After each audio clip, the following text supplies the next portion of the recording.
Friends, welcome to infinity classes. Daily current affairs की series में आपका स्वागत है। आज हम बात करने वाले हैं 21 जून 2020 के टॉप 10 जीके क्वेश्चंस के बारे में। तो चलिए स्टार्ट करते हैं। Question number first, which day is observed every year on 21 जून। हर साल 21 जून को कौन सा दिवस मनाया जाता है? आपके ऑप्शन है ए विश्व संगीत दिवस, बी अंतर्राष्ट्रीय योग दिवस, सी विश्व हाइड्रोग्राफी दिवस या फिर डी उपरोक्त सभी। World music day, international yoga day, world hydrography day या फिर ऑल ऑफ द अबव। तो आपको पता है योगा दिवस तो मनाया ही जाता है, पर संगीत दिवस और विश्व हाइड्रोग्राफी दिवस भी 21 जून को मनाया जाता है। तो आपका जो डी ऑप्शन है वो बिल्कुल क्या हो जाएगा? सही हो जाएगा। देखिए, every year world music day is celebrated on 21 June to promote music on international level and is a way to establish global harmony through the music. ये वैश्विक सद्भाव स्थापित करने का एक तरीका है। और अगर हम बात करें वर्ल्ड म्यूजिक डे के बारे में, तो 1982 में ये स्टार्ट हुआ था और फ्रांस में एक म्यूजिक फेस्टिवल है, वहाँ से स्टार्ट हुआ था और धीरे धीरे पूरी दुनिया में लोकप्रिय ये हो गया। नेक्स्ट, वर्ल्ड हाइड्रोग्राफी डे की बात करें तो ये भी 21 जून को ही मनाया जाता है। Every year the international hydrography organisation and its international members celebrate this day. अगर हम बात करें हाइड्रोग्राफी होती क्या है, तो जो भी ये एक साइंस की ब्रांच है जिसमें वाटर बॉडीज जैसे कि ओशन हो गया, सीज हो गया, लेक हो गए अपने, इनका फिजिकल फीचर और मेजरमेंट किया जाता है, उनको डिस्क्राइब करते हैं। ये एक तरीके से वर्ल्ड की जो वाटर है उसके अंदर क्या चल रहा है, कितनी वहाँ पे पहाड़ है, उन सब के बारे में ये है। नेक्स्ट, अगर हम बात करें इंटरनेशनल योगा डे के बारे में, तो इसके बारे में आप सभी जानते ही होंगे कि ये 21 जून को मनाया जाता है, योगा को प्रमोट करता है और ये अपने यूएन ने डिक्लेयर किया था 2015 के अंदर सबसे फर्स्ट टाइम, और इसका जो प्रपोजल है वो मोदी जी ने ही दिया था। चलते हैं नेक्स्ट क्वेश्चन की तरफ। Question number second, according to the real-time billionaires list of Forbes, Reliance Industries chief Mukesh Ambani has been ranked dash richest person globally। Forbes की the real time billionaires list के अनुसार Reliance industries के प्रमुख मुकेश अंबानी को वैश्विक रूप से सबसे अमीर व्यक्ति का दर्जा दिया गया। कौन से सबसे अमीर व्यक्ति का दर्जा दिया गया है? आपको वो कौन सी रैंक पर है फिलहाल वो आपको बताना है। कल हमने बात करी थी कि अभी रिलायंस के अंदर बहुत सारा इन्वेस्टमेंट नया नया आ रहा है। टोटल 11th इन्वेस्टमेंट बड़ा आया था, अप्रोक्स 1,68,000 करोड़ समथिंग अपन ने फिगर की बात करी थी। तो इससे मुकेश अंबानी का जो नेटवर्थ है वो बहुत बढ़ गया है, मतलब वो बहुत काफ़ी रिच होते जा रहा है, मतलब उनके पास पैसों की जो इन्वेस्टमेंट है वो बढ़ता जा रहा है, उनकी कैपिटल बढ़ती जा रही है, तो उनकी रैंक भी बढ़ गई है ऑब्वियसली। तो वो अभी 9th रैंक पे आ चुके हैं। ये देखिए, according to the real time billionaires list of Forbes with a net worth of USD 64.6 billions हो गया है। Reliance Industries chief Mukesh Ambani has been rank the 9th richest person globally. 90 सबसे अमीर आदमी हो गए हैं। अगर हम बात करें इस लिस्ट के बारे में, तो ये रियल टाइम बिलियनर्स लिस्ट जो है वो डेली अपडेट होती है। न्यूयॉर्क के वहाँ पर 5 बजे के बाद जो वर्क कंप्लीट होता है उसके बाद वो लोग डेली अपडेट करते हैं कि कौन कितना आज पैसा कमाया, कितना उसने लूज़ किया।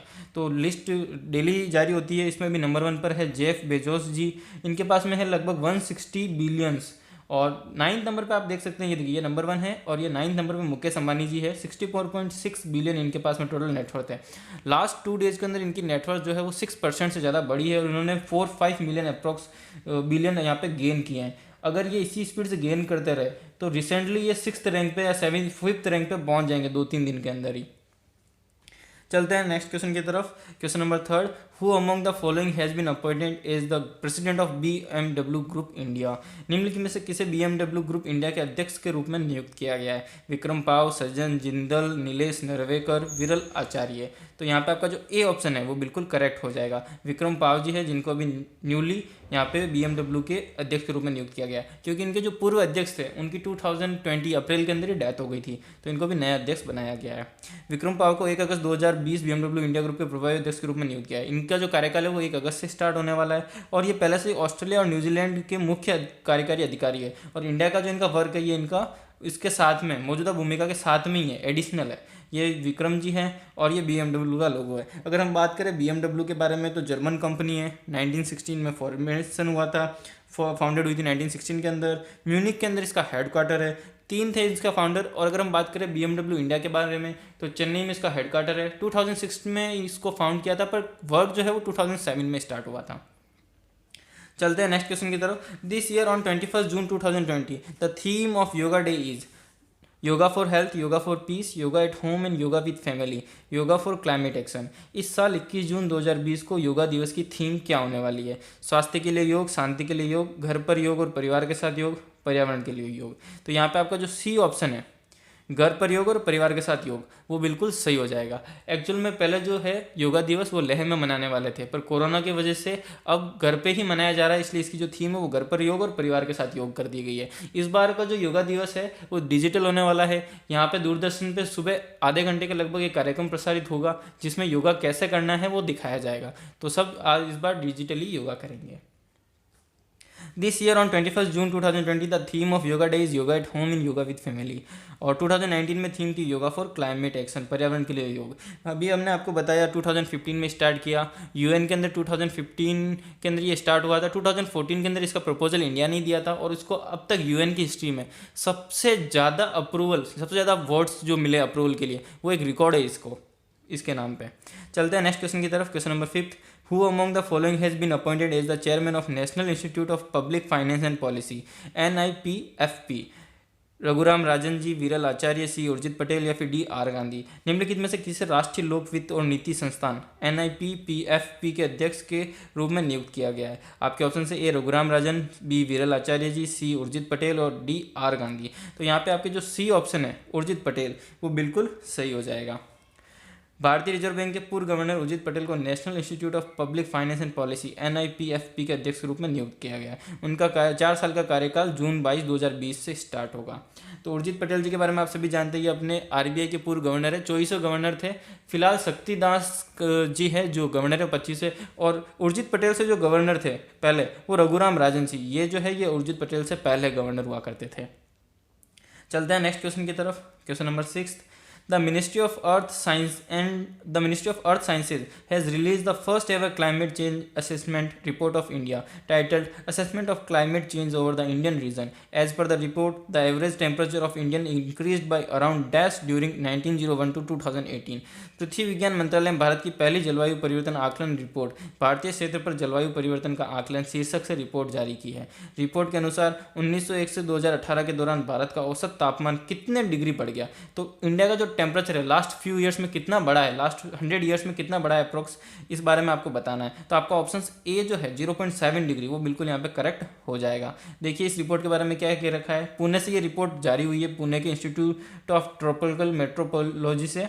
Indian average temperature has risen by around 0.7 degree during 1901 to 1908. This is purely due to emission of greenhouse gases.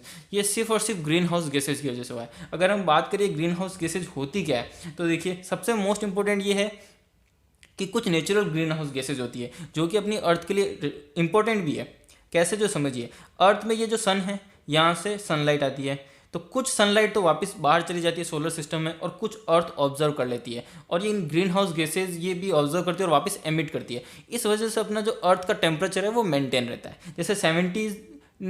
जैसे 1750 से पहले हुआ करता था, जब केवल नेचुरल गैसेज हुआ करती थी, कोई इंडस्ट्रीज नहीं थी। तब क्या होता था कि ये नेचुरल गैसेज जो है H2O, CO2, CH4, methane, nitrous oxide N2O और ओजोन O3, ये सारी ग्रीन हाउस गैसेज है जो अर्थ के एटमॉस्फेयर में अपन को गर्म रखने का काम करती है। ये अपने अर्थ का जो टेम्परेचर है उसको 0 फ़ारेनहाइट -18 डिग्री होने से बचाती है, इसको 15 डिग्री पे स्टेबल रखती थी। एवरेज टेम्परेचर 15 डिग्री रखती थी। अगर ये गैसेज नहीं होगी तो एवरेज टेम्परेचर -18 डिग्री हो जाता। पर ह्यूमन ने क्या करा, यहाँ पर कुछ इफेक्ट करे।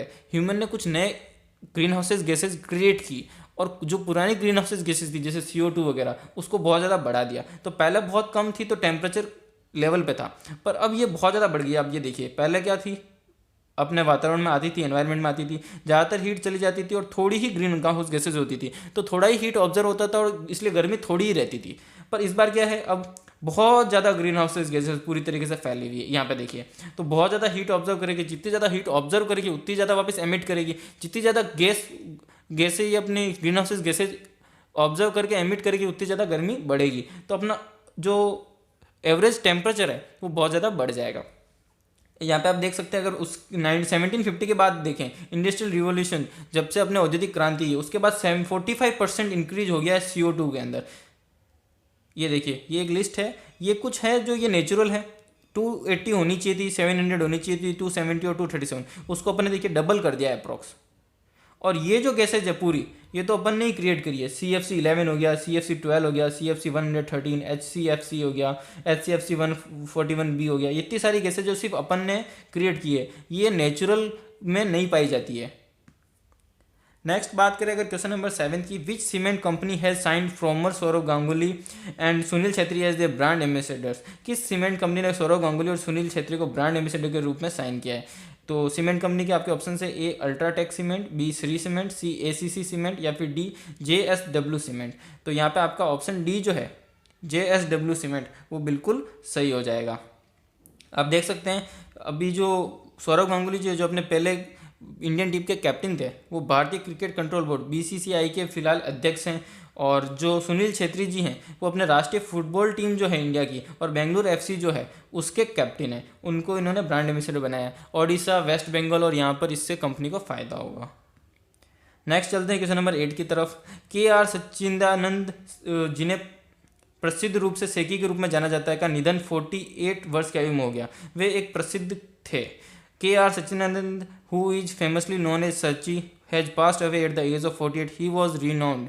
उनको वो क्या थे, क्या जाने माने थे? लोक गायक थे, अभिनेता थे, फिल्म निर्माता थे या पर्वतारोही थे?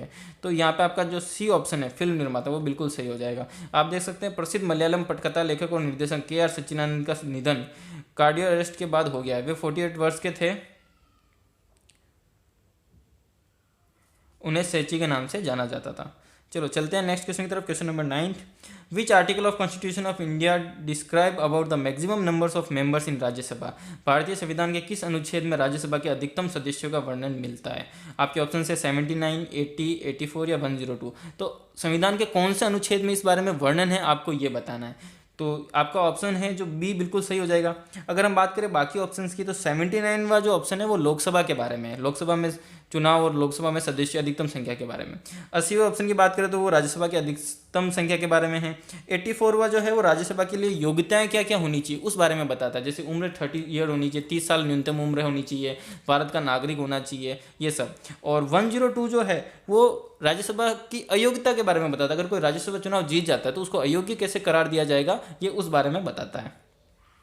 संविधान के अनुच्छेद 80 में राज्यसभा की अधिकतम सदस्य संख्या 250 है। हाईएस्ट जो मेंबर हो सकते हैं पॉसिबल वो 250 है। फिलहाल 245 ही है, 245। उसमें से 238 जो है जो अगर पूरे होते तो 238 राज्यों में से आते हैं और 12 अपने राष्ट्रपति नामित करते हैं। फिलहाल 233 तो राज्यों से आ रहे हैं और 12 राष्ट्रपति नामित कर रहे हैं। ये देखिए ये फिलहाल राज्यसभा चुनाव हुए अभी, राज्यसभा के अंदर टोटल 24 सीटें खाली थी, उसमें से 5 सीटों पे तो निर्विरोध चुनाव हो गया और 19 सीटों के लिए आज वोटिंग हुई थी। उसमें से 8 सीटें बीजेपी ने जीती और निर्विरोध में से 3 सीटें बीजेपी ने जीती है। तो बीजेपी फिलहाल बहुमत के थोड़ा करीब पहुंच गई है, एनडीए जो है वो बहुमत के करीब पहुंच गया है। आप यहाँ पे देख सकते हैं एनडीए की टोटल 116 सीटें हैं, 123 सीटें यहाँ पे पूर्ण बहुमत के लिए रिक्वायरमेंट होती है। ये एनडीए की सहयोगी पार्टियाँ हैं। अगर हम बात करें अपोजिशन की यूपीए की तो ये देखिए फिलहाल 61 पार्टियां हैं जो ये अपोजिशन के अंदर है। ये पार्टियां अदर्स में है, ये समय देख के अपने अकॉर्डिंग पाला बदल लेती है। कभी ये बीजेपी के साथ हो जाती है, कभी कांग्रेस के साथ हो जाती है और कभी कभी थर्ड पार्टी के तौर पे ये वोटिंग ही नहीं करती है। तो कुल मिला के बीजेपी के जो नित एनडीए है बीजेपी से जिसमें है तो वो अभी फिलहाल यहाँ पे राज्यसभा में बहुमत के करीब पहुँच गया है। नेक्स्ट बात करते हैं क्वेश्चन नंबर 10 की। Nepal has been decided to pass the amended law on citizenship from parliament. After this amendment Indian women who go to Nepal after marrying a citizen of Nepal will now have to wait for dash years to get Nepalese citizenship. Nepal में संशोधित नागरिकता कानून को संसद से पास करने का फैसला किया है। इस संशोधन के पश्चात नेपाल के नागरिक से शादी करके वहां जाने वाली भारतीय महिलाओं को अब नेपाल की नागरिकता प्राप्त करने के लिए कितने सालों तक इंतजार करना होगा? अभी तक क्या होता था कि जैसे ही शादी करते थे नेपाल जाते थे तो तुरंत नागरिकता हाथों हाथ मिल जाती थी। अब आपके पास ऑप्शन से 2, 5, 7 या 10। तो यहाँ पे सी ऑप्शन 7 साल आपका बिल्कुल सही हो जाएगा। तो अभी नेपाल ने नया रूल बनाने का सोचा है। उसके अंतर्गत अगर कोई इंडियन लड़की नेपाली लड़के से शादी करती है और नेपाल जाके रहना चाहती है तो उन्हें 7 साल वेट करना पड़ेगा नेपाली नागरिकता प्राप्त करने के लिए। उससे पहले उनको एक कार्ड मिलेगा पर वोटिंग का अधिकार नहीं रहेगा। नेपाल में संशोधित नागरिकता कानून को संसद से पास करने का फैसला किया। इस संशोधन के पश्चात नेपाल के नागरिक से शादी करके वहां जाने वाली भारतीय महिलाओं को अब नेपाल की नागरिकता प्राप्त करने के लिए 7 सालों का इंतजार करना होगा। अब इसमें खास बात यह है कि भारत और नेपाल के बीच में 1950 में एक मैत्री संधि हुई थी। उस संधि के मुताबिक दोनों देश एक दूसरे के नागरिकों को भी अपना ही समझेंगे। पर ये अगर जो बिल है वो पास हो जाता है तो नेपाल इस संधि का विरोध कर देगा, ये इस संधि को मानने से मना कर देगा, कुल मिला के ये संधि टूट जाएगी। अभी तक इंडिया नेपाल की गर्ल्स को ये सुविधा देता आया है कि वहाँ से कोई भी आ रहे तो वो इंडिया का नागरिक फौरी तौर पे, तुरंत तौर पे बन जाता है। ये क्वेश्चन इसलिए भी रिलेवेंट हो जाता है कि फिलहाल भारत और नेपाल के बीच में काफ़ी तनातनी चल रही है। नेपाल ने फिलहाल ही संसद में से एक नया नक्शा पास करा है जिसमें भारत के तीन इलाकों को खुद का बता दिया है उसमें। और नेपाल और बिहार की जो बॉर्डर है, नेपाल ने बिहार बॉर्डर पर एक हवाई पट्टी का निर्माण भी किया है, जो कि पहली बार हुआ है कि उसने वहाँ पे अपनी सेना के कुछ जवान रखे हों या फिर हवाई पट्टी का निर्माण किया हो। बात करते हैं अगर नेपाल के बारे में, तो कैपिटल है काठमांडू, प्रेसिडेंट अभी विद्यादेवी भंडारी है, प्राइम मिनिस्टर केपी ओली है, करेंसी नेपालीज रूपी चलता है और ऑफिशियल लैंग्वेज नेपाल है। ये आप देख सकते हैं, नेपाल इंडिया के जस्ट पास में ही है, बिहार उत्तर प्रदेश के ऊपर की तरफ। ये था आज का इंपॉर्टेंट सेशन, होपफुली आपको पसंद आया होगा। लाइक कीजिए, कमेंट कीजिए, शेयर कीजिए अपने फ्रेंड्स के साथ में। Thanks for watching.